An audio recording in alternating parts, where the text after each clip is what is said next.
estou aqui para falar acerca da ADNovum. O meu português está um pouco enferrujado, estou a viver na Suíça há 25 anos e vou fazer a apresentação em inglês, senão se for problema. Mas depois podem perguntar as perguntas em português se quiserem, ok? So I'm here to talk to you about ADNovum and tell us how my company kind of helped to bring mobile payment live into Switzerland. So first, I'll talk about me, then quickly tell you who we are, what we do, and tell you about the use case of Twint, which is this mobile payment solution that we help build for Switzerland. As I said, I'm Cassio Martins. I was born here, but I grew up in Switzerland since the age of 4. I studied at EPFL, the Swiss Federal Institute of Technology, and I graduated there with a master in computer science. And in the process, did several internships, the last being at Logitech, a company that you probably know because they built all the keyboards and mouses we do use. Since graduating, I joined ADNovum, and I've taken several roles. First, just joining as a developer, I got to work on several banking applications, front-end, back-end. I work, for example, on the banking of the biggest Swiss bank.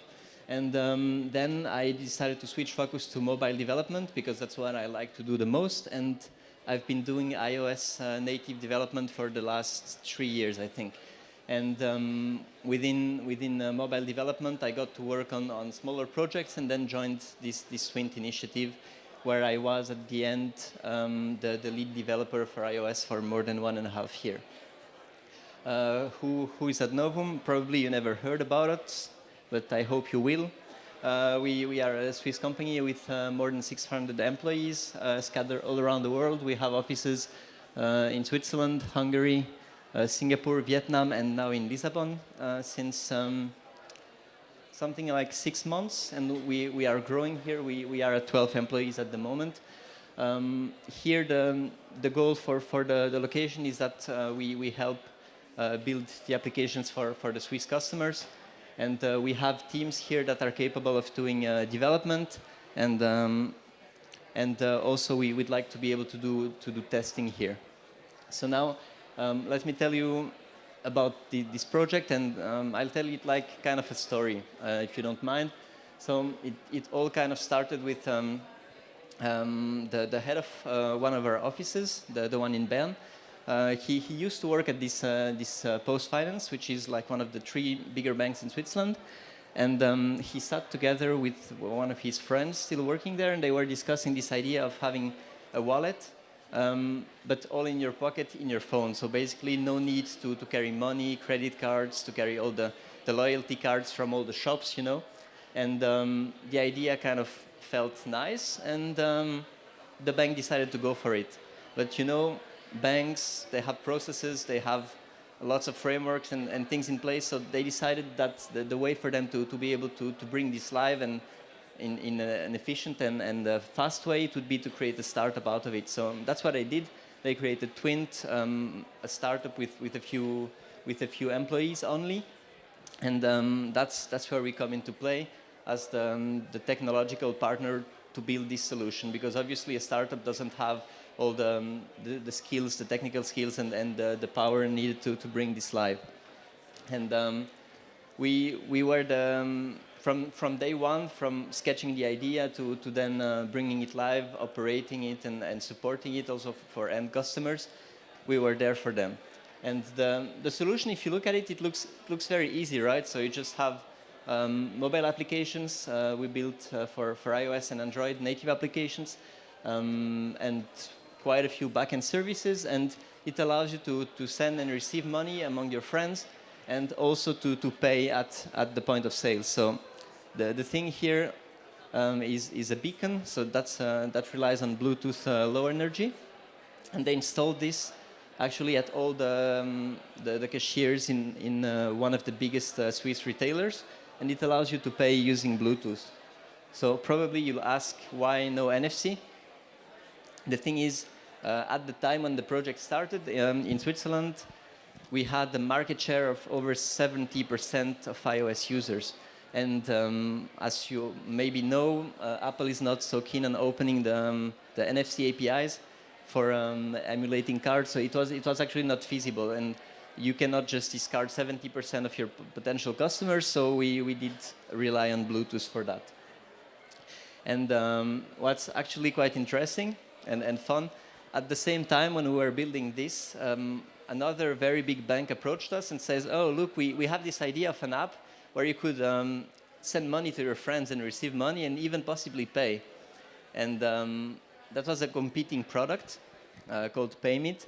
And of course, the banks kind of noticed very quickly that the challenge we all face is getting people to actually pay with the phones. It's not, do you use my application or do you use the other application? The challenge is really we need to get people to switch the mindset and start paying with their mobile phones.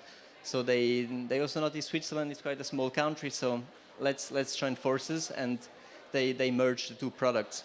A fun fact about that is we were still building for a few months the two products separately for two clients, which are competitors. And our employees that were like under NDAs for one client or the other, they could not even talk to each other because they could not exchange information about the products, of course. So then the merger happened. And what does this mean on a technical aspect? So first, they needed to sit together and find a common logo. And but the technical implications are huge.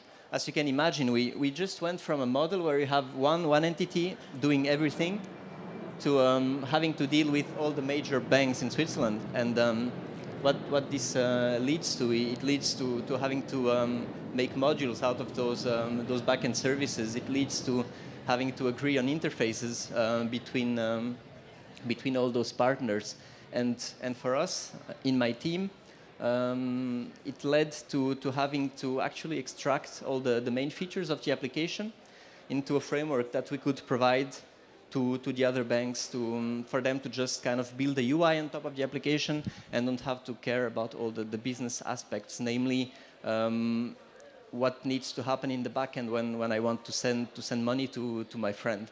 And we spent something like 8 months taking out those features, building a framework. It also helped us a lot to increase the quality of the code, because when you build very quickly in the beginning, of course, you have to leave some things behind. And taking the time to write this framework, and actually something that you have to deliver to customers in the end, because people rely on the code you write and use it. It makes you do things differently and better. So that was actually challenging, but also very rewarding, because finally I could tell my parents, okay, look, that's what I'm doing, because usually it's difficult. I don't know for you, but for me it's kind of difficult. And I built this thing, and when they go to the shop now, they see the logo all over the place. They hear it in the news, and I can say, okay, that thing, that's kind of what my team and I built, and that was very cool. Just wait for them. So that's one of the many projects we do, of course. And given our size, we have the capacity to kind of do all kinds of projects, and we work with mostly everybody in Switzerland. Maybe you don't know all the names in here, but you have all the major banks, all the major insurance companies, media, logistics, and we even have quite several projects with the Swiss government, actually. And the reason why people come to us is we have the capacity to and the employees that will allow to bring a project from a sketch, like on paper, to actually a product that is live, running in production, and also support it, host it, and we have all kinds of jobs and role descriptions at ADNovum. About the company, the spirit. We are all engineers. I think more than 70% of the employees are engineers, and actually all except the CFO of the company, all the people in the board were developers, so they kind of know how it is to deal with developers, how to manage developers. It's not just people like pushing paper and without a clue. We care a lot about technologies. Of course, we defined our own stacks for the projects where we have the choice of which technologies to use, but we don't rely only on one technology, and we rather let the customer decide if they feel like deciding what should be used to develop their products. We focus kind of on providing the solutions. Of course, I said we opened an office here, so we are looking for people. That's also why we come to this event. And we would be very much looking forward to talk to you because we have like a table over there, so feel free to join. I'll be here until lunch, and some other people will join later. And about my experience at ADNovum, I can tell that what I like the most is that we have kind of a very relaxed atmosphere, professional but relaxed. And in the end, I ended up making many friends at the company, and also I like the fact that we care deeply about being one ADNovum. As you've seen, we have like 6 or 7 locations now, but the employees are all treated the same and get whenever possible the same benefits all across the locations that we have. So I hope you enjoyed the presentation, and thanks a lot for joining.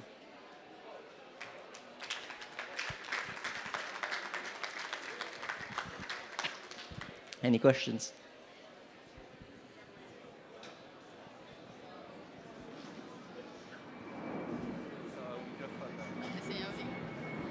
Queria agradecer ao orador Cássio Martins, sendo que a seguir vai entrar Rumos com o David Rosa. No final desta apresentação vai haver um coffee break. Obrigada. Acho que ele queria fazer uma pergunta. Tinha uma questão?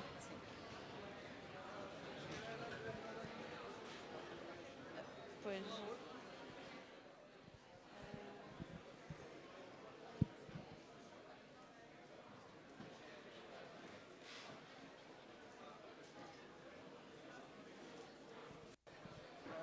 Well, we can just share the mic. If you don't mind, maybe I'll speak in English. If it's easier for you, I don't mind. Right. I believe at this moment at the European Union there's some movement towards the payment industry, and not only banks can do this, but other companies can enter this market as well. Is it something that you guys are going to get into, or you only work with the bank industry? I don't know if I make myself clear, but... Well, we at Novum are basically a software company, so we build the solutions for the clients. So this question would be something a bit more for the Twins company itself, but I can answer that because I've heard this question before, and it's not only the financial institutes that want to get in this business, but in the end, at least in Switzerland, I don't know how it is in other countries, but they are the ones that at the moment that hold the client relations and that control the payment terminals, for example, which allows them to kind of go for these kind of solutions and not necessarily have to rely on other solutions. And a good example is how Apple Pay is not being actively used in Switzerland yet because the banks and the credit card providers are blocking it. So, of course. If you ask me personally, I would go for one solution for the whole world, one application, you know, because I'm a developer and I like simple things. Of course. But it cannot be achieved, I think, because all the banks in all the countries, they would definitely want to go for their own solutions. And I didn't mention that, but what having all those applications, one per bank, allows, it allows the banks to build features specific to their customers. Namely, you can link that with your bank accounts. The first solution that we saw was prepaid. And this prepaid solution doesn't have to rely on any bank. I give you money, I trust you to keep it for me, and I can use it later.